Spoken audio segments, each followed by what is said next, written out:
America, the richest and most powerful nation in the world, can well lead the way in this revolution of values. That is nothing except a tragic death wish to prevent us from reordering our priorities so that the pursuit of peace will take precedence over the pursuit of war. There is nothing to keep us from molding a recalcitrant status quo with bruised hands until we have fashioned it into a brotherhood. This kind of positive revolution of values is our best defense against communism. War is not the answer. Communism will never be defeated by the use of atomic bombs and nuclear weapons. Let us not join those who shout war and through their misguided passions urge the United States to relinquish its participation in the United Nations. These are days which demand wise restraint and calm reasonableness. We must not engage in a negative anti-communism, but rather in a positive thrust for democracy.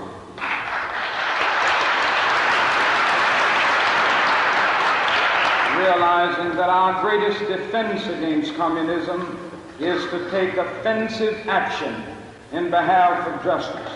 We must, with positive action, seek to remove those conditions of poverty, insecurity, and injustice which are the fertile soil in which the seed of communism grows and develops. These are revolutionary times. All over the globe, men are revolting against old systems of exploitation and oppression.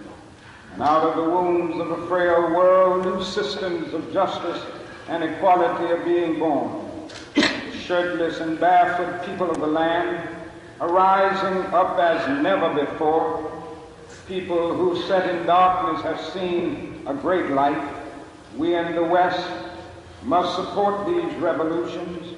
It is a sad fact that because of comfort, complacency, a morbid fear of communism, and our proneness to adjust to injustice, the Western nations that initiated so much of the revolutionary spirit of the modern world have now become the arch anti-revolutionaries. This has driven many to feel that only Marxism has a revolutionary spirit. Therefore, communism is a judgment against our failure to make democracy real and follow through on the revolutions that we initiate. Our only hope today lies in our ability to recapture the revolutionary spirit and go out into a sometimes hostile world, declaring eternal hostility to poverty, racism, and militarism. This powerful commitment, we shall boldly challenge the status quo and unjust mores, and thereby speed the day when every valley shall be exalted and every mountain and hill shall be made low. Yes. Crooked shall be made straight, and the rough places plain. Genuine revolution of values means, in the final analysis, that our loyalties must become ecumenical rather than sectional. Every nation must now develop an overriding loyalty to mankind as a whole in order to preserve the best in their individual societies.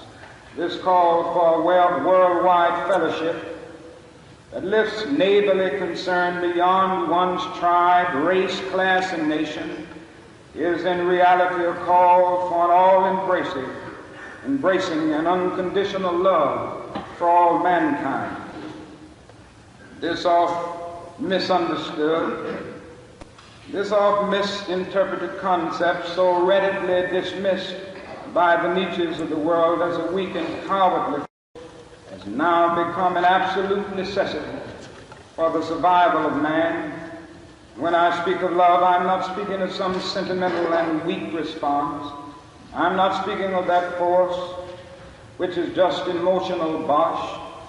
I'm speaking of that force which all of the great religions have seen as the supreme unifying principle of life. Love is somehow the key that unlocks the door which leads to ultimate reality. This Hindu, Muslim, Christian, Jewish, Buddhist belief about ultimate reality beautifully summed up in the first epistle of St. John. Let us love one another.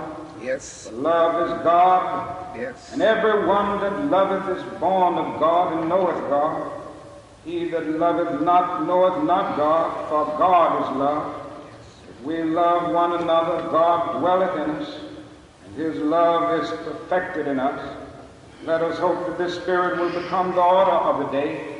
We can no longer afford to worship the God of hate, or bow before the altar of retaliation. The oceans of history are made turbulent by the ever-rising tides of hate. History is cluttered with the records of nations and individuals that pursued this self-defeating path of hate.